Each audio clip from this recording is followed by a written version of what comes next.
Section 27.10 is going to be split up into 2 days. The first day is just introducing the concepts, and then the second day will be practice.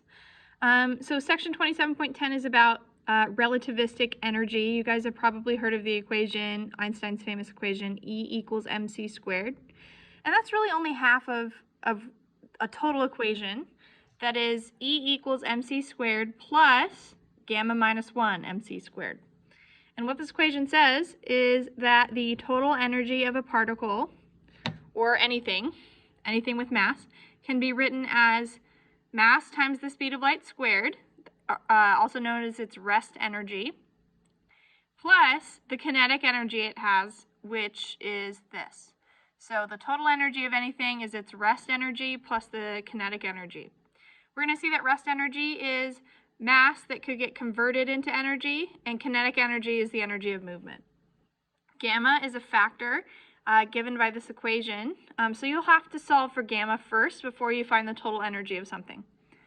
So example 27.9 says, what is the rest energy of a 200-gram apple? We want this to be in kilograms.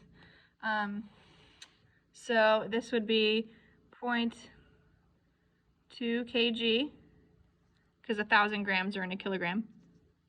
And it's asking for just the rest energy, which is E sub 0, given by this equation, is mc squared. And what this is asking is, if we could convert all of that mass that the apple has into energy, how much energy would that be in joules?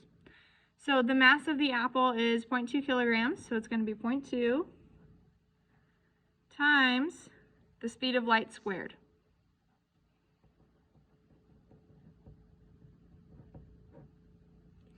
If you look at our units here, it's going to be kilograms times meters squared over seconds squared, which is a joule, which is what we want. So when we do this, we get 6 times 10 to the 7 joules. That is a lot of energy. So if we had some sort of process where we could turn the apple's mass into energy, we would create 6 times 10 to the 7th joules. So 60 million joules. All right, another example. So, number 10 says, calculate the rest energy and the kinetic energy of a 100-gram ball moving with the speed of 100 meters per second. So starting with the rest energy, that's just like what we did before. E sub 0 equals mc squared. So I'm going to take the 100 grams, which is 0.1 kilograms,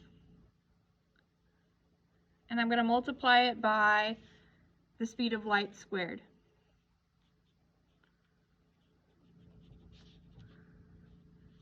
Okay, and we get 9 times 10 to the 15 joules.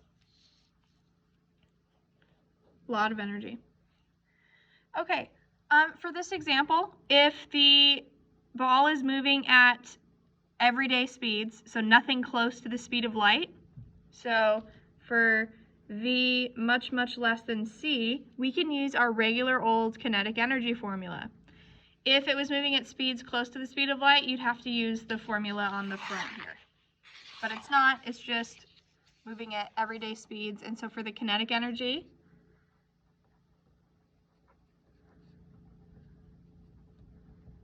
we're just going to use our regular old formula, 1/2 mv squared. Okay, so 1/2 mv squared for this situation is going to be 1/2 times 0.1 kilograms times 100 meters per second squared. And we get 500 joules. So compared to its rest energy, the kinetic energy is quite small.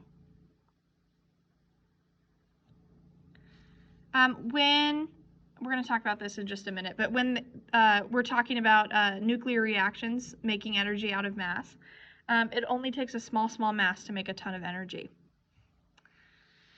Okay, for B, we've got an electron, which you'll need to know the mass of. I should have put that on there, but the mass of an electron is 9.1 times 10 to the minus 31 kilograms. Super small.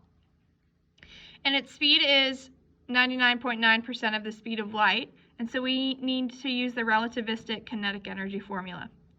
First, let's find the rest energy.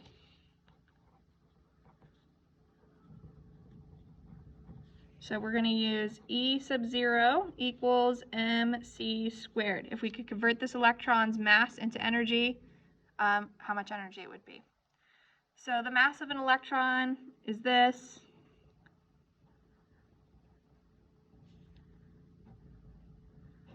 Speed of light squared. I hope you have that stored in your calculator. That'll make things easier.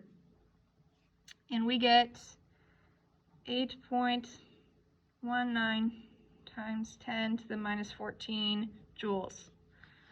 That's really small compared to the apple.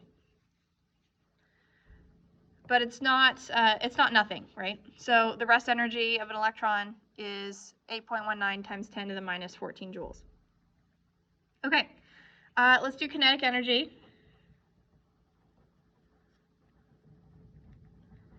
We cannot use this equation. Oops. We can't use this because we're moving at relativistic speeds. Instead, we need to use the equation on the front of your packet, which says K equals gamma minus 1 mc squared. And again, gamma is a factor that we have an equation to solve for. So this is the equation we want to use. Okay, when you're solving this, we know mass, we know the speed of light, we have to find gamma to start. And gamma is given by 1 over square root 1 minus v squared over c squared. So we'd have 1 over 1 minus 0.999 c squared over c squared. As a shortcut in your calculator, just don't include the c's.